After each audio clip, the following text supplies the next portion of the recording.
Steve Evans, first of all, it's been a couple of days since the Mansfield game. How do you reflect on the performance and the result? Obviously the result's disappointing, isn't it? Because I think Nigel Clough said it, not alluded to it, said it same as I did, that in the first half we were by far the better side.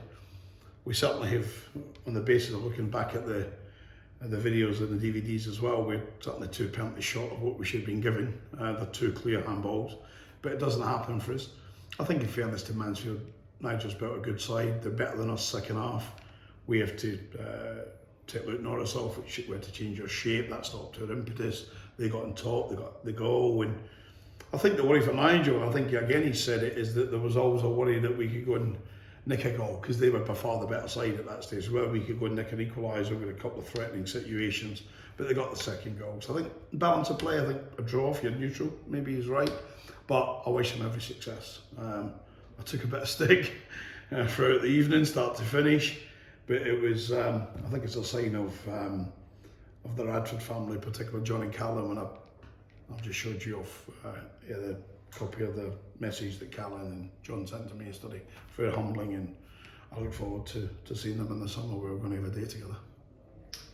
So, as you said, it's quite we can relax now, we're safe.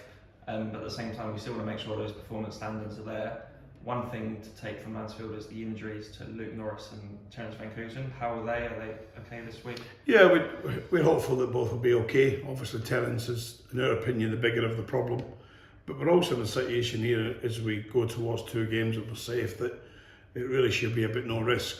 We don't want to send any player into the summer having to rehab over an injury if we don't need to put them in that position.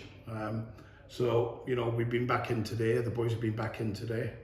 We worked all day yesterday as myself and Paul as staff, but the players are back in, and we'll see where they are tomorrow, whether they're going to travel, whether they'll be on the training ground when we travel, because thanks to the chairman, we're going to go nice and early, and we're going to travel up to Cumbria and train en route and be as professional as we can.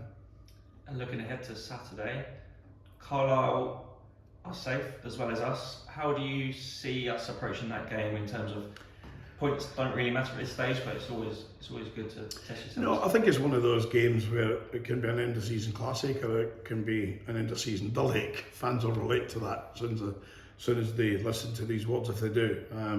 What I do know is Carlisle had a problem. They were in a serious situation and brought in old Paul Simpson, who's a fantastic coach, great guy. Look forward to having I'll be with Simo after the game, no doubt. We'll do justice and battle on the sideline. But Simo's gone in, same personnel, changed it around, quickly got some results, quickly put them safe. And I'm only reading in the press, I've not spoke to Paul, but he signed a 3-year deal, and I would think every Carlisle United supporter is really pleased with that, because he's been fantastic when he's been there. So it'll be tough for us. You know, they play a couple of systems at home. The personnel is good. They've got experienced players. It's always a tough place to go. Always a tough place to go. And but we'll go there and we'll pick a side. We want to win the game. We want to finish the season strongly and take us forward into the summer. And obviously the players worked hard to achieve what we achieved this season, but now they've got to work hard to show their worth and prove to you why they should perhaps stay here for next season. And you've got even more time to assess the players' character. Yeah, I've had a long meeting with in terms of on the phone and videos and stuff with the chairman and yesterday, and it was worthwhile from my point of view, 100%. So we've been given the go ahead to start planning to a degree. We need to start planning now. I can't announce it for contractual reasons, but we've got some pre-season games that's been organised, and they'll be announced at the end of the season. Some good oppositions coming to the Lamex, which is great for us. And we obviously need to look at the portfolio of players. What players are out of contract, who's in contract? Do we keep them? Do we let them go? The players that are in contract, do we still want them to be part of it? So these are all the things that's in the mix now, and I'm assessing that with Paul, and then I've already made largely all bar 2 or 3 players. I've made my recommendations to the chairman.